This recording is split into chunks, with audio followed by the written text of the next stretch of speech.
What in the world are the Mets doing? Just 1 year after reaching the NLCS and then signing Juan Soto to the biggest contract in the history of sports, they missed the playoffs in devastating fashion and just watched fan favorites Edwin Diaz and Pete Alonso leave in free agency. Right now, their roster is completely unrecognizable and frankly, not that good either. So the question has to be asked, what is their plan? In this video, I'm going to tell you what just happened to this team, why they might have let those guys go, and really try to figure out what they're going to do next. If you guys are not already, please subscribe to the channel down below, and don't forget to drop this video a like. Also, let me know in the comments what you think the Mets are doing right now, and if you think it's the right plan or the wrong plan. But to start that, we have to go over what just happened to the New York Mets. They had baseball's best record in Midway, and then just slowly fell apart over the next few months and wound up missing the playoffs. Then the offseason began in devastating fashion when star closer Edwin Diaz left to sign with the Dodgers, and then 1 day later, Pete Alonso, franchise icon, left to sign with the Baltimore Orioles. Those two moves happened just a few weeks after Brandon Nimmo was traded to the Texas Rangers for Marcus Semien. Those three players, Diaz, Alonso, and Nimmo, were fan favorites and Mets icons. Edwin Diaz became this cultural symbol for his crazy trumpet entrance, while Pete Alonso is the Mets franchise home run leader, and Brandon Nimmo was the longest tenured Met. And all three were gone fast without giving any fans a chance to catch their breath. And truthfully, the vibe around all three of these guys' departures were just weird. Diaz leaving, especially for the Dodgers, cut like a knife, and the fact that he only signed for 3 years when it was rumored in the media that he was seeking 5 really hurt. And then there was some reporting the Mets offered just a few $1,000,000 less than the Dodgers, and then they told Diaz there was wiggle room for them to go up on their offer, but Diaz didn't give him a chance to match. And then a report came out that Diaz was miffed when the Mets signed Devin Williams and didn't tell him before. The whole thing just felt very awkward and very weird. And then with Pete, he got such a big contract from the Orioles, 5 years for $155 million. It was reported that the Mets never even made him a formal offer. And again, this guy was a pillar of the franchise. And even Nimmo, who'd been up with the team for 10 years, top 10 tons of the Mets record books. Trading him felt like a salary dump, but they had to ask him to waive his no trade clause to do it. Again, these were 3 moves in quick succession that just ripped Mets fans' hearts out. And then, while I was editing this video, the Mets traded Jeff McNeil to the Athletics for a 17-year-old pitcher in the DSL, leaving David Peterson as the longest tenured current Met. Crazy. So the big question is, why did this happen? Does David Stearns just hate all Mets fans? Because it really hurts to move on this quickly from a core of some homegrown guys that had been here for a very long time. But I think the reason it might hurt most of all is because this group of players, this core, this era of the Mets, didn't really win anything. Nimmo's been up with the team since 2016. Pete debuted in 2019, the same year that Edwin Diaz arrived from the Seattle Mariners. And since 2019, when all of these guys were on the team together, the Mets only had 4 seasons where they were above 500, 0 division titles, and 2 playoff series wins. Altogether, for again, a 6-7 year era, that's not that good. And this past season, the expectations were sky high and they flopped so badly. Overall, that's not a lot of winning when you consider how expensive these past few Mets teams have been. In the 5 seasons since Steve Cohen bought the Mets, they've never been lower than 3rd overall in team payroll. And in that span, they had the highest payroll 3 times, the 2nd highest payroll once, and the 3rd highest payroll once. Each of those times, they were way, way, way over the luxury tax. Since the new CBA, Major League Baseball, was signed ahead of the 2022 season, the Mets have paid $314,865,606 in penalties. Again, that's an exact figure. $314,865,606 in penalties. All right, disclaimer, between recording and editing this, the final figures for the 2025 luxury tax penalties came out, and the Mets had $6 million added from their estimated amount, which brings their total for 2025 to $91.6 million, and their total in the Steve Cohen era to $320.3 million. Wow. And that figure comes from Forbes and Spotrac. Only the Dodgers have paid more penalties than the Mets at $324 million, and $270 million of those Dodgers penalties have come over the last 2 seasons when they won the World Series both times. During that span, the Mets' biggest individual penalty for one season was $101 million in the 2023 season. And the team only won 73 games that year, sold at the deadline, and missed the playoffs by a ton. It was a terrible season. I don't care how many billions of dollars you have, like I know Steve Cohen does have, when you keep paying that much money in penalties year over year and you're not winning, that has to sting. So it becomes a little bit easier to see a reason why you might want to reset the core of this roster. All 3 of those players, Alonso, Nimmo, and Diaz, are now on the wrong side of 30. None are bad by any means at this moment, but you could see how all of them could be declining. Edwin Diaz's average fastball velocity has fallen by 2 ticks since that devastating knee injury he sustained a few years ago at the World Baseball Classic. It is clear the Mets wanted to re-sign him, but again, you could see a way where in a few years he's maybe not an elite closer anymore. But these other two guys, Alonso and Nimmo, it seemed like a very conscious effort to dump them. Nimmo, of course, because the Mets physically traded him and had him waive his no-trade clause to do so. His sprint speed has been dropping like a rock over the last few years, so athleticism is clearly gone. He's no longer even a plus defender in the corner outfield. And there's some troubling signs with him at the plate lately, where pitchers are not afraid to throw him pitches in the strike zone. Last year, he saw one of the highest rates of pitches in the zone of any hitter in the league. That's a telltale indication that pitchers are not afraid of you as a hitter. And that's also taken away a huge part of Brandon Nimmo's game, his eye, where he used to have one of the highest on-base percentages in the league.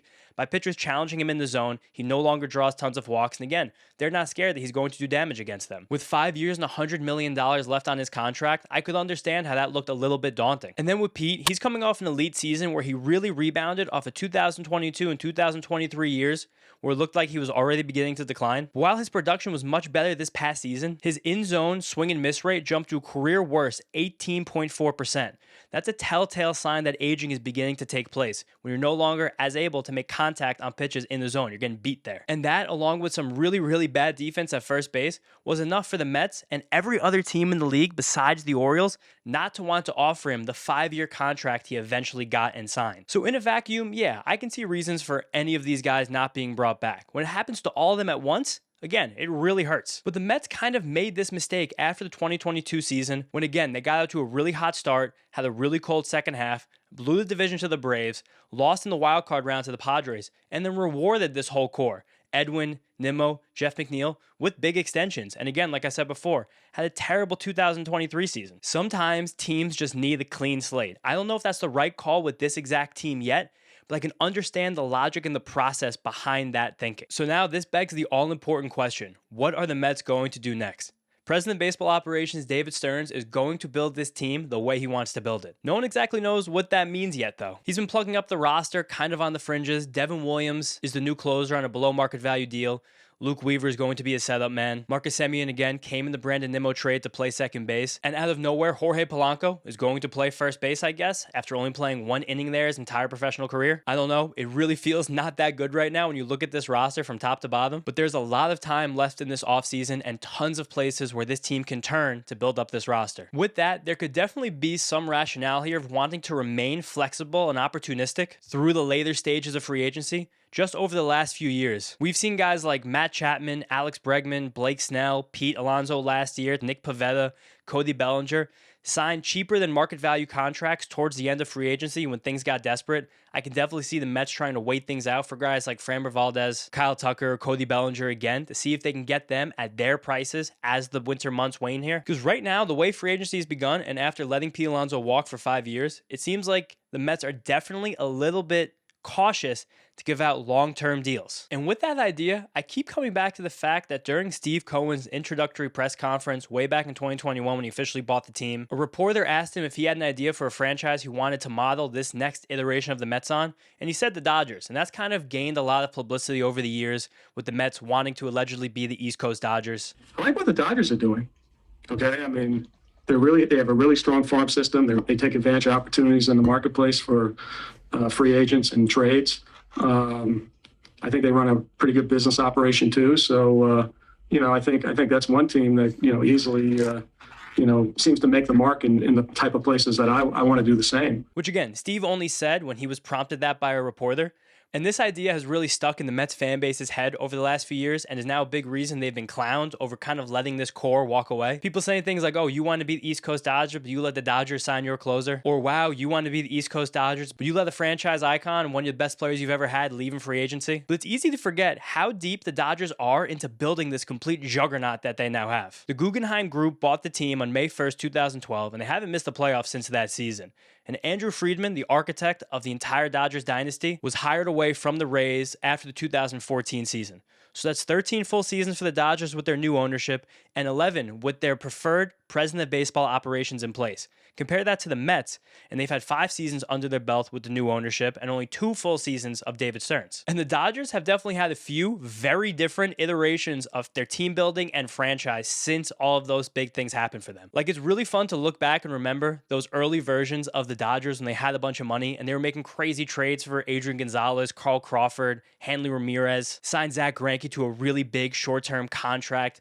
They had guys like Josh Beckett, Chase Utley, Jimmy Rollins on those playoff rosters. Like, those first generation Dodger teams were kind of like a fever dream at this point. But the big thing that was emblematic of those teams' success were kind of these reclamation projects. Young major leaguers they'd acquire, like Max Muncy, Chris Taylor, Justin Turner, Kike Hernandez, Alex Wood, Yasmani Grandal, who came to the team as basically unknowns and turned into really, really good players. Their starting pitching was also very chaotic in those first few playoff runs. Clayton Kershaw would always steer the ship, but they also got huge contributions from Hyunjin Ryu, Kenta Maeda, and then it was supplemented with guys like Rich Hill, and again, like I mentioned, Alex Wood doing a lot of heavy lifting. The thing that began to take the Dodgers to the next level once we got to that 2017, 2018, 2019 run were the young players stepping up after they got chances to grow. Yasiel Puig, Cody Bellinger's MVP season, Corey Seager popping off, Kenley Jansen when he first came on the scene, eventually Walker Buehler and Will Smith too. That was really how the Dodgers began to build what we know and see today. But overall, it was really a lot less star power, and I think we like to remember now at this point. Their 2017 World Series team, Andre Ethier, was the 3rd highest paid player at $17 million